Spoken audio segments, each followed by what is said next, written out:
the evolution of Adekunle Gold. Wọ́n ti pẹ́ tí mo ti ń bá ẹ sọ̀rọ̀, ó ti pẹ́ tí mo ti ń toast ẹ o, Sade. He's no longer Adekunle Gold. He's now AG baby, it's your baby. He looks mature. Adekunle Gold sing, ó ti ní muscle, ó ti ń lọ sí gym, like, you know. So I do wonder maybe having access to a brilliant mind that is not just Simi the singer, also Simi the producer, has elevated his career even further. Should artists not evolve beyond what we originally know them for? Chunks of life, chunks of passion, chunks of entertainment, chunks of relationships. So give me some more, give me some more, give me some more. Give me some more, give me some more, give me some more. Oh, yeah. Hi guys, welcome back to the Mo Junction. Welcome to another installment of Chit Chat with Mo, where we have controversial debates, honest conversation, incredible guest stories, and so much more. And in today's episode, guys, we're going to be talking about one of my favorite topics, as in when I was planning this season of the show, this was one that me and my producer were really excited about. And we're talking about none other than the evolution of Adekunle Gold.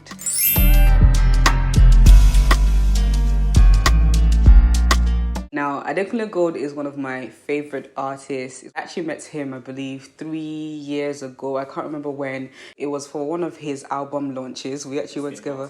Yeah, the listening party. Myself and my cameraman Toby went, and we were really, really excited to be invited. It was such a fun night. And I think this was one of the first nights that we saw, or I personally heard, a different sound from Adekunle Gold. I think this was the album, I believe it was About 30, that he began to experiment away from who we initially met from the first album, Gold, from the Orente. Shout out to my Orente, and what other ones? Wọ́n ti pẹ́ tí mo ti ń bá ẹ sọ̀rọ̀, ó ti pẹ́ tí mo ti ń toast ẹ o, Sade. Ọjọ́ ń lọ o, tí pẹ́ dá tí Sade. My co-producer, she did like... Yes, it was like for the first time I really heard a different sound from the ballads, the Yoruba ballads, folk kind of sounding music, very calm, even educative, I would say. Began to explore things about money, go, and just different things beyond life lessons. He was starting to have fun. So to me, it's no surprise that he's evolved even more. It was at the Davido concerts. It was not too long ago. I believe it was in May that I went out to Davido. It was in May or March 2022. Davido's concert happened in London, and it was such a lit event. If you know me, you know that I am a huge Davido fan. I think he is another banger. You know that thing that who says that at the start of it? So Rema says that, but actually I think sometimes we actually low-key belong to Davido. Davido to me makes bangers after bangers. So I definitely enjoyed his concert, and he brought out a lot of his friends. Like me and my sister were joking around that wasn't Davido's concert, that was Davido and friends. And part of the friends was Adekunle Gold. He was performing his latest, at the time of recording this video anyway, one of his latest hit singles, High, featuring Davido. And I was just watching him like a proud mom, and I was just like, wow, like, oh my God! Oh my God! Oh my God!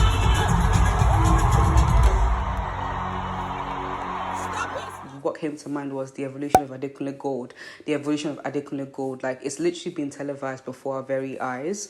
From his look, his fashion sense has really changed. You know, he used to have that afro, short, high top going on, very timid looking guy. And now he's rocking, what's in she braid, what's in she cornrow, Adekunle Gold, what's the bad boy. You know, we're really seeing him really exploring a different side to him. He still looks very Afrocentric, because I would say that braids and locks and things like that. They are still very, very Afrocentric, but he looks he looks mature. Adekunle Gold ni muscle, in the gym, like, for all my Yoruba people, you know what I mean, but for my non-Yoruba speakers, I'm basically saying, now he has muscles. The word is buff, isn't he? He's now more of a gym looking guy. He's still quite slim, but he's not as skinny as he used to be. And he just looks more mature. A lot of the ladies believe he's more attractive now. I don't think he was an ugly guy. I just think he was cute, but now he's more, what's he seen? Like, he's a bit more, he's a bit more handsome. And I think it's an amazing, amazing, amazing look. I would say that he exudes a lot more confidence now as well. It could be putting it on, but I think he's gotten a lot more confident over the years. So he exudes more confidence in person, on social media, in his performances. Like, I remember watching him at the About 30 album listening party and watching him on stage with Davido.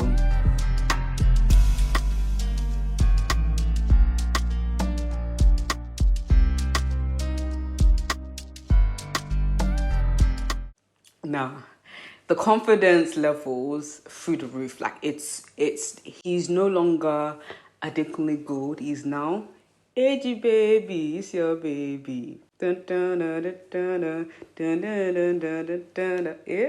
Dun, dun, dun, dun, dun, dun. Oh, that was Jory from About 30. I tell you, that was where he started to explore a new sound. But it's now because songs like High have gone a bit more popular. People are now noticing that, wow, Adekunle Gold, Oti changed, Oti joined Bad Gang.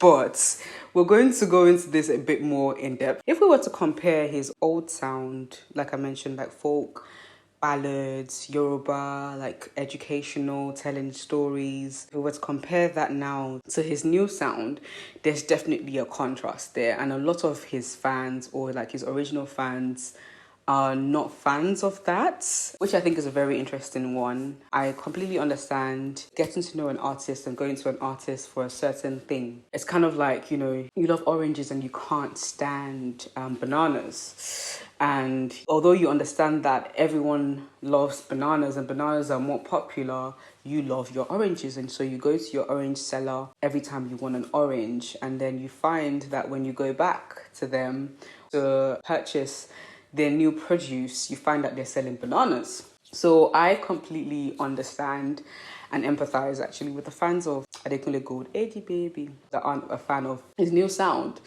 But then again, it begs the question, like, should artists not evolve beyond what we originally know them for? And I think a lot of people are seeing it as Adekunle Gold has changed. I mean, two things can be true. I think that change has been more of an evolution and has been more of him coming more into who he's always been.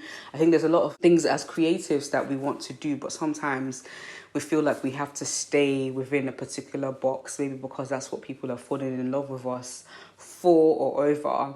And so it can be really difficult to reinvent yourself or to really bring out that thing that is inside of you. For example, this is something that I can relate with. When I first came onto the creative scene, I was doing 2 segments. I was doing ChitChatWithMo and I was doing What's Trending. And What's Trending was actually one of my first segments to like blow, if that makes sense. And I felt stuck for a long time. I felt like I had to continue talking about trending topics. And whilst, some of my content may still have some elements of that, it's not the totality of what I do anymore. I focus now on conversation. And I really felt like, I was disappointing my original fans. And did I probably lose some original fans? I think so. But I've actually then opened up a new fan base as well. And I think that's what we see happening with Adekunle Gold. Yes, he may have put off some of his original fans, but I think he's actually expanded his audience even more. And I think that will be more beneficial to him as an artist and also in terms of the longevity of his career. I wonder, they always say like behind every successful man is a great woman, and I think vice versa. Behind every successful woman is a great man. I think that just simply means a support system. You don't necessarily have to be partnered up to be successful. But I do wonder like whether his marriage to like Simi has anything to do with how he's evolved. Some of you may or may not know, Simi actually produced a lot of Adekunle Gold's songs on his first album, Gold. And she's continued to work with him. I mean, when I was doing my research, I wasn't sure about this particular point in terms of the writing of the songs. Some articles will say that Simi does help to write as well. But there was another article that said where Simi said Adekunle Gold is a brilliant writer in and of himself. So I don't know about the writing side of things, but I think it can be concluded that Simi has produced a lot of the body of his work in terms of the post-production side of things. So I do wonder, maybe having access to a brilliant mind that is not just Simi the singer, songwriter, but also Simi the producer has elevated his career even further. Obviously, they were dating for like around 5 years, allegedly. I was not there. I can only go with words in the news. For around 5 years before they got married, and if they were to create that masterpiece that was gold, whilst just dating, imagine what they're now creating now that, look, the studio is literally just downstairs. Put DJ in one room with grandma, let's go and make music. You know, that kind of thing. So I feel like perhaps that closeness in terms of holy matrimony, in terms of marriage, I think has really enhanced both Simi and Adekunle Gold's music. But I think because we're talking about Adekunle Gold, I think that's probably enhanced his music as well. Just a theory. I don't know for sure. But I have a feeling. And I had in my notes, well, what were the reasons for some of the turning points? You know, we've kind of explored. I've already said I believe he was already AG baby. He just needed to grow through Adekunle Gold. Or even, I believe they're both still present. It's just that we're now seeing the alter ego a bit more now. The one that's more daring, the one that's more confident, the one that's not afraid to explore different sounds and different things. I also thought about his relationship with Davido. And like I said, Davido, you know, another banger. He is a certified hit maker. Davido is someone that if you should just jam your song, more next level. I believe that's what's happened with High. Of course, Adekunle Gold has his talent, wrote the song. Apparently, he came up with it randomly by the poolside. And he just needed that little source to kind of, like the catalyst. And I believe that was Davido. Do I think that maybe he's experiencing some mainstream or more? Because Adekunle Gold holds his own on his own. But do I think he perhaps is experiencing more mainstream success because of his friendship and also the collab with Davido? I think it could be attributed to that. Not solely, because, you know, you always want to be careful. You don't want to say somebody's collab that made somebody. I think Adekunle Gold was already a genius in terms of music or Bowery. But I would say that kind of meshed and helped things. But slight segue, I really love Davido's heart for like others. Obviously, I don't know him. From the outside looking in, however, I feel like he's someone that likes to help people. Like, when I was referring to his concert, I referred to it as Davido and Friends. That concert was so beautiful to me. Some people felt it was disorganized for the same reason, but I felt it was really beautiful. Davido hardly performed his own songs. He kept bringing on other people to either perform their songs or songs he had collaborated with other people on. Bear in mind that Davido on his own as a solo artist without the collabs has a lot of songs that he could have performed, but he chose to give others a platform. You know, just a little segue. I think it's really beautiful to see how much Davido helps other artists, and it is a help, like collabing, knowing that he's sometimes more popular than them. You know, sometimes in various different industries, people move a bit stush when they're above you. They only collab across. They don't like to collab down. Whereas you see Davido, he's constantly trying to see who can I pull up, even if they're like not as popular as me. So long as he sees the gift and the talent and the genuine like willingness to work is something I've observed as a fan. I also kind of wanted to explore, you know, why Adekunle Gold kind of evolved or changed his sound. Some people might want to argue, is it maybe because he wanted more streams or more money from this thing, you know? Adekunle Gold just had a baby. And, you know, babies are expensive. He just got married. It's going to be costly. Could it be a thing? It's just a question I'm throwing out there to you guys. Could it be a thing of this is the kind of sound that is appealing to a wider audience? Why don't I adapt to the industry? Do you think it's a thing where it's kind of sold out a little bit, sold out some of his sound to appeal to the masses? That could be another question that, you know, some of his fans, especially that don't like his new sound, might have in mind. Is it because... But I think even if that was the case, I really think as a creative, as an artist, whatever it is that you do, you have to be so strategic. Just yesterday, I went to a party and we were talking about another great artist in the Afrobeats industry. He's a chubby guy, dark-skinned. Huh? Wandeko. Wandeko, who is like insanely talented. Like, you know, when somebody has music in them, someone else that I see like that is Tenny. Very, very musically gifted. Like, if they never made it, music will still be their thing. He is someone that I believe should have gone so much further. Like, a lot of his songs, he disappears for a while, brings out one bang up. Like, and I think relating it back to Adekunle Gold or AG Baby, talent isn't enough in a lot of these industries. Gift isn't enough in a lot of this. It doesn't matter how talented you are. A lot of the time, it's about who knows how to put strategy behind that talent to get to where they want to be, and just kind of change. It's a packaging of a lot of things that really gets things to where they need to be. So can we really blame, if that was the case, if it's the case that he changed his sound or evolved his sound to appeal to a wider array of people, can we really blame him if he just did what he had to do to kind of get to where he wants to be? And I think it's interesting, I was looking through his latest album. Even though there's the likes of High, I still hear that original Adekunle Gold. If you really explore his lyrics, you will see that the sentiment of who he is as an artist is still there. One thing I don't like though is the swearing. I'm not a big fan of swearing. I don't know, what do you think, studio audience? Was Adekunle Gold a swearer before? No. He wasn't, was he? But then I think he could have been outside of his music, but because of his new he's now able to say, okay, this is the full me. Right. And I think the sound is not that different. He's Yeah. telling the same love stories. Same stories, yeah. I don't know if you guys can hear Agnes, but she was basically just saying that, like, quite similar to what I said, the sentiment of who Adekunle Gold is still there. It's just that the swag is slightly different. And like I said, if it's the case that he wanted to appeal to a wider audience, like, so be. Look, everybody gotta eat, okay? He needs to make money. DJ needs to eat.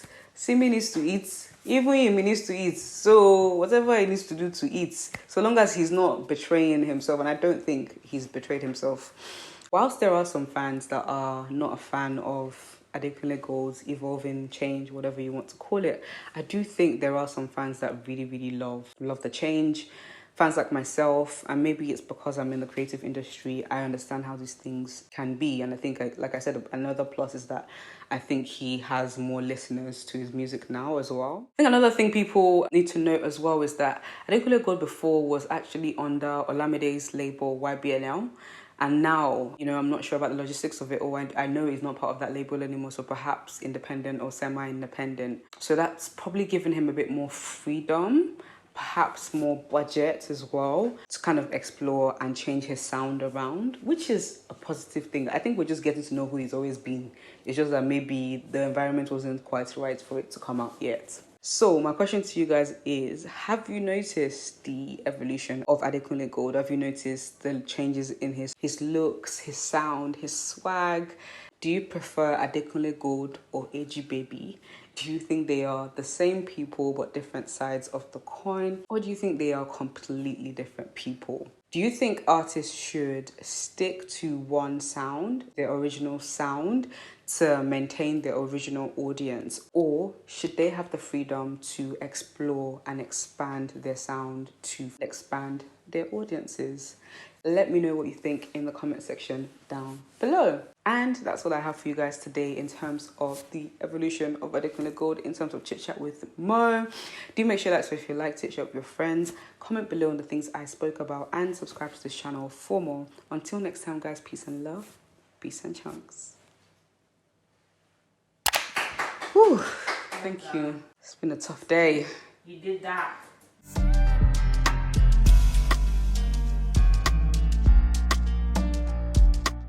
Don't drink alcohol. Drink alcohol. Moderately. Don't be like me. Know your limits. And stay hydrated. Stay hydrated. Yeah.